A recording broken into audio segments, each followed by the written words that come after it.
साथियों, आज मैं पटवारी भर्ती के संबंध में एक बहुत ही महत्वपूर्ण अपडेट लेकर आपके सामने आया हूँ।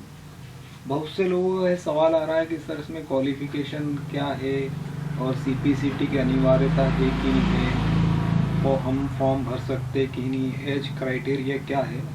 तो इन सभी सवालों के जवाब आज मैं इस वीडियो में आपको दूंगा। उससे पहले मेरा आपसे निवेदन है कि आप मेरे इस चैनल को लाइक, सब्सक्राइब और शेयर कर दीजिए, ताकि इस प्रकार की जो महत्वपूर्ण जानकारी वैकेंसी के संबंध में आती है मैं आप तक पहुंचाता रहा हूं।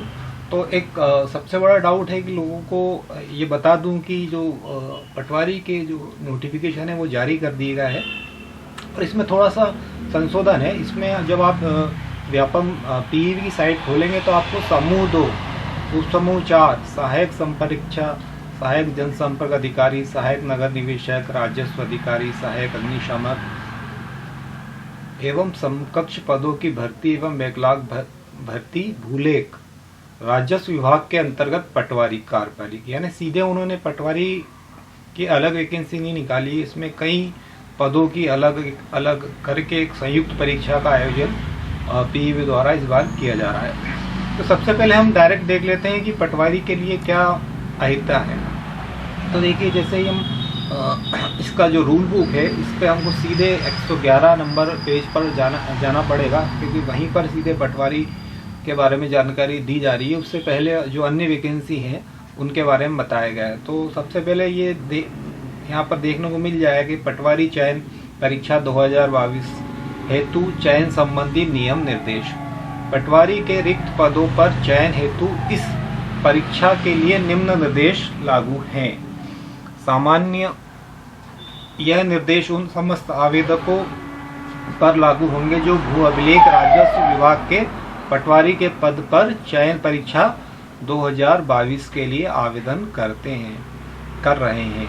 वेतनमान की बात करें तो पटवारी पद हेतु वेतनमान 5,200 से 20,200 प्लस 2100 रुपये ग्रेड पेपर है। अहिर्ताएं जो है इसमें स्पष्ट दिया है कि पटवारी चयन प्रतियोगिता परीक्षा में बैठने के लिए उम्मीदवार पात्र होगा जिसके पास निम्नलिखित न्यूनतम अहिर्ताएं हो। पहला, किसी मान्यता प्राप्त विश्वविद्यालय से स्नातक।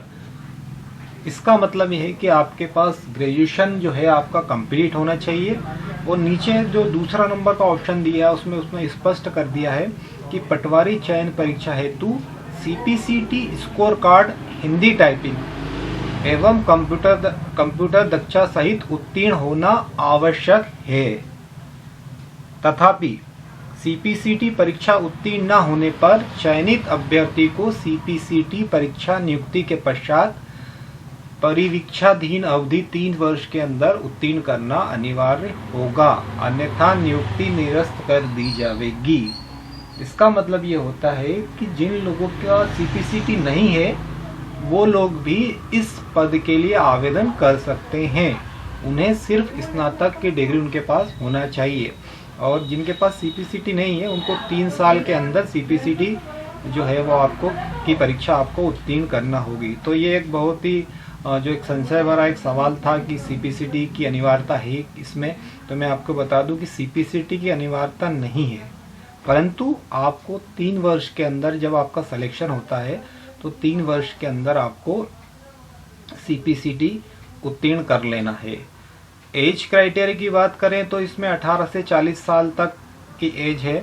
अनुसूचित जाति, अनुसूचित जनजाति, पिछड़ा वर्ग के अभ्यर्थी को 18 से 45 साल, अधिकतम आयु सीमा में 5 वर्ष की छूट है। मतलब SC ST के जो वैसे तो आयु 18 से 40 है, पर SC ST के हिसाब से, OBC के हिसाब से जो भी 3 साल 5 साल की जो छूट दी जाती है वो इसमें है। मतलब 18 से 40 तक के लोग तो जनरल वाले भर सकते हैं कैटेगरी के हिसाब से, और जो भी SC ST OBC है उनको अलग अलग छूट दी जाएगी। दो जो आपके महत्वपूर्ण सवाल थे, एक तो इसमें सीपीसीटी आवश्यक नहीं है, और एज क्राइटेरिया की बात जो मैंने बताई है कि 18 से 40 वर्ष के अनारक्षित वर्ग के लोग तो अप्लाई कर सकते हैं, साथ ही जो अन्य लोग हैं OBC SC ST वो भी कर सकते हैं। सीधी भर्ती पटवारी में कुल 6,755 पद हैं। अनारक्षित के लिए इसमें टोटल जो है 2100 कुछ पद हैं। EWS के लिए 566, SC के लिए 862, ST के लिए 1722, अन्य पिछड़ा वर्ग के लिए 1503। इस प्रकार कुल मिला के 6000 के लगभग जो पटवारी के लिए जो है वैकेंसी निकली गई है। हम इसमें बात कर लें कि इसमें जो ऑनलाइन करेंगे तो इसमें हमारे पास 2 चीज़ें होना आवश्यक है, रोजगार पंजीयन और व्यापम की प्रोफाइल। यदि आपके पास दोनों चीज़ें नहीं हैं तो इन्हें अभी तुरंत आप बनवा लीजिए। रोजगार पंजीयन में आधार कार्ड, समग्र ID, 10वीं की मार्कशीट, स्नातक की मार्कशीट और एक फ़ोटो लगेगी। वहीं व्यापम के प्रोफाइल में आपका आधार, फोटो, जाति, 10वीं की मार्कशीट लगेगा। फ़ोटो जो है आपका अभी नवीनतम होना चाहिए, वो 3 माह से अधिक नहीं होना चाहिए। फॉर्म कब डलाएंगे तो इसके फॉर्म आवेदन भरने की जो तिथि है वो 5 जनवरी 2023 यानी कल से प्रारंभ हो रही है और अंतिम तिथि 19 तारीख है। कुल मिला के 14-15 दिन का समय दिया गया है, तो आप फॉर्म को भरने में देरी न करें, क्योंकि पटवारी के आवेदन बहुत होंगे और सर्वर की दिक्कत अगर हुई तो फिर आप हो सकता है वंचित रह जाएं। और संशोधन करने की भी तारीख इसमें 24 जनवरी दी गई है। अगर कोई त्रुटि होती है तो परीक्षा आपकी 15 मार्च से प्रारंभ हो जाएगी। 2 पालियों में होगी, प्रथम द्वितीय। परीक्षा शहर जो है आप भोपाल, इंदौर, जबलपुर, ग्वालियर, उज्जैन, नीमच, रतलाम, मंदसौर, सागर, सतना, खंडवा एवं सीधी। अपनी सहूलियत के हिसाब से आप जो भी सेंटर आपको पास पड़ता है वो ले सकते हैं। इसकी जो नियम पुस्तिका यानी रूल बुक है वो www.tv.mp.gov.in पर है और इसकी रूल बुक जो है मैं अपने डिस्क्रिप्शन में इसका PDF भी डाल दूंगा। आप चाहें तो उसे इत्मीनान से बैठकर पढ़ लीजिए, उसके बाद ही आवेदन करिए। और ऑनलाइन भरने के लिए जो है peb.mp.gov.in से इसके ऑनलाइन फॉर्म भराएंगे। शुल्क जो है अनारक्षित का 500 रुपये और SC ST का जो शुल्क है OBC का वो 250 रुपये है।